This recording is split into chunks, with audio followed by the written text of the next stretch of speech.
کہ ایک نوجوان میرے پاس آیا، اب اس کی شادی 1-2 مہینے پہلے ہوئی تھی اور شادی کے چند ہی دنوں بعد یہ سلسلے میں داخل ہو گیا، بیعت ہو گیا.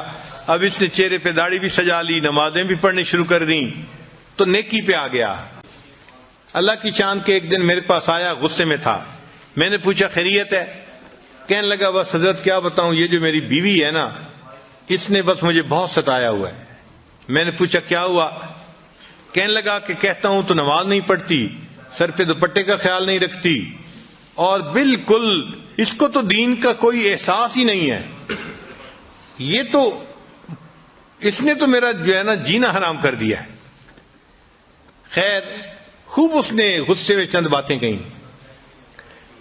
تو جب اس نے غصے میں باتیں کر لیں تو پھر میں نے اس سے پوچھا کہ اچھا یہ بتاؤ کہ جب شادی ہوئی تھی اس وقت آپ دیندار اسی طرح تھے جیسے آج ہیں، یا آپ بھی اسی طرح کے تھے؟ کہتے نہیں جی اس وقت تو میں بھی نمازیں نہیں پڑھتا تھا. اصل میں شروع میں دونوں ایک ہی جیسے تھے اور آپس میں پسند کی شادی تھی یہ.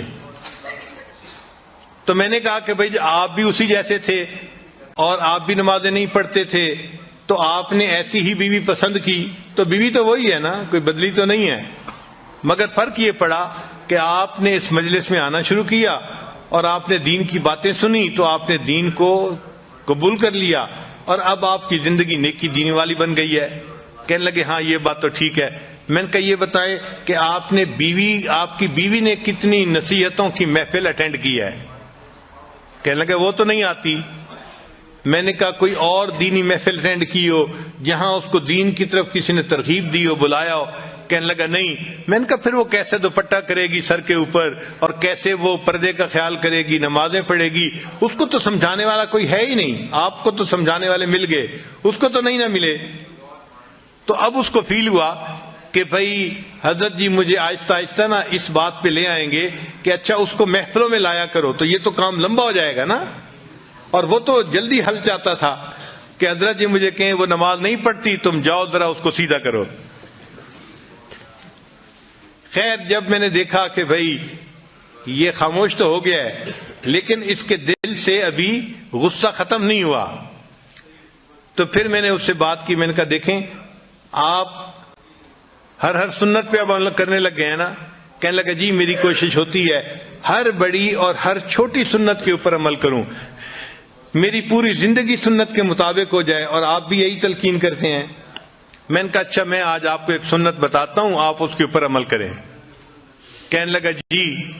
میں نے کہا آپ واپس جاتے ہوئے کسی دکان سے مٹھائی کا ڈبہ ساتھ لے جائیں اور جب گھر جائیں تو دسترخوان پہ جب ڈبہ رکھا جائے تو اس میں سے مٹھائی کا ایک پیس اٹھا کے اپنی بیوی کے منہ میں ڈالنا. جب میں نے کہا تو مجھ سے پوچھا جی. میں نے کہا بھائی میں فارسی نہیں بول رہا، میں آپ کی زبان میں ہی آپ سے گفتگو کر رہا ہوں کہ آپ ایک مٹھائی کا ڈبہ لے کے جائیں اور بیوی کو ہدیہ دیں، اور جب دسترخوان پہ وہ ڈبہ رکھا جائے تو اس میں سے ایک پیس اٹھا کے تو اپنی بیوی کو مٹھائی کھلائیں. جب میں نے کلیئر لفظوں میں پھر کہا پھر اس کو بات سمجھ میں آئی. کہنے لگا جی بہت اچھا. خیر وہ بندہ چلا گیا. اللہ کی شان کے چند دنوں کے بعد وہ آیا اور اس کی آنکھوں سے آنسو تھمتے نہیں تھے. میں نے پوچھا کیا ہوا؟ کہنے لگا حضرت خوشی کے آنسو ہیں. میں نے پوچھا کس خوشی کے؟ کہنے لگا کہ میں جاتے ہوئے مٹھائی کا ڈبہ لے کے گیا اور گھر والوں نے پوچھا، بیوی نے کہ یہ کیا لائے؟ تو میں نے کہا میں آپ کے لیے گفٹ لے کے آیا ہوں. تو بڑی حیران ہوئی، اچھا آپ میرے لیے گفٹ لے کے آئے ہیں؟ میں نے کہا ہاں. تھوڑی دیر کے بعد پھر کھانے کا وقت آیا تو کھانے کے دسترخوان پر کھانا لگ گیا اور وہ مٹھائی کا ڈبہ بھی وہیں تھا. کہنے لگے میں نے آپ کی جو ہے وہ نصیحت کے مطابق مٹھائی کا ایک پیس اٹھایا اور ایک گلاب جامن میں نے اپنی بیوی کے طرف کیا تو وہ میری طرف دیکھنے لگی کہ کیا مطلب ہے. میں نے کہا کہ یہ میں تمہیں خود اپنے ہاتھوں سے کھلانا چاہتا ہوں. کہنے لگے وہ حیران. خیر اس نے وہ گلاب جامن تو کھا لیا. پھر اس کے بعد تھوڑی دیر وہ سر جھکا کے بیٹھی رہی، کچھ سوچتی رہی. پھر مجھے کہنے لگی آپ نے آج ایسا کیوں کیا ہے، پہلے تو کبھی نہیں کیا. تو کہنے لگا کہ میں نے اسے کہا کہ حضرت نے مجھے بتایا کہ یہ نبی علیہ الصلوۃ والسلام کی سنت ہے، میں نے اس سنت کے اوپر عمل کیا ہے۔